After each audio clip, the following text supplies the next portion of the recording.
नमस्कार मंडळी. तर आज सकाळी सकाळी आमच्याकडे होता बांगड्या भरण्याचा कार्यक्रम. सो ही सुंदर सजावट परत एकदा केली होती गौरी आणि वृषालीने. सो छान साधी सिंपल अशी सजावट झाली होती. कॉलनीतल्या सगळ्या बायकांना इन्व्हाइट केलं होतं. सगळ्याजणी आल्या बांगड्या भरायला. ताईसुद्धा आल्या आणि एक एक करून सगळ्यांनी छान अशा बांगड्या भरून घेतल्या.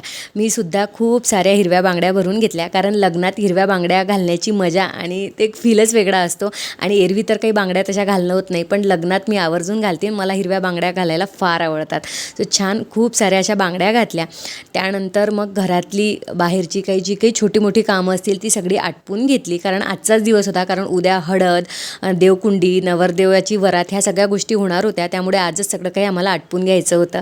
संध्याकाळी सगळ्यांची जेवणं आटोपली आणि आमचा गोंडू इथे याची मस्ती तर फारच सुरू होती आणि याला सोबत होता दादा. सो सगळी कामं आटपली आणि त्यानंतर मग साक्षी आली होती. साक्षीने मस्त विकीच्या हातावर छोटीशी मेहंदी काढली. खूप सुंदर मेहंदी काढली होती. मेहंदी काढून झाली त्यानंतर आम्ही 1-2 रील शूट केले. खूप सारा डान्स केला आणि बऱ्याच गोष्टी करायच्या होत्या, पण त्या राहूनच गेल्या. आणि खरंच घरचं लग्न म्हटलं की धावपळ असते. खूप विचार करून ठेवल्या त्या बऱ्याचशा रील्स, ह्या करायच्या त्या करायच्या, पण त्या जागच्या जागेवरच राहून गेल्या. बट एनिवेज खूप मजा आम्ही केली आणि ते जास्ती महत्त्वाचं आहे. सो छान छान डान्स झाले. देवांशनीसुद्धा एक डान्स बसवला होता. मी, गौरी आणि ताईने सुद्धा वेळेवर एक डान्स बसवला होता.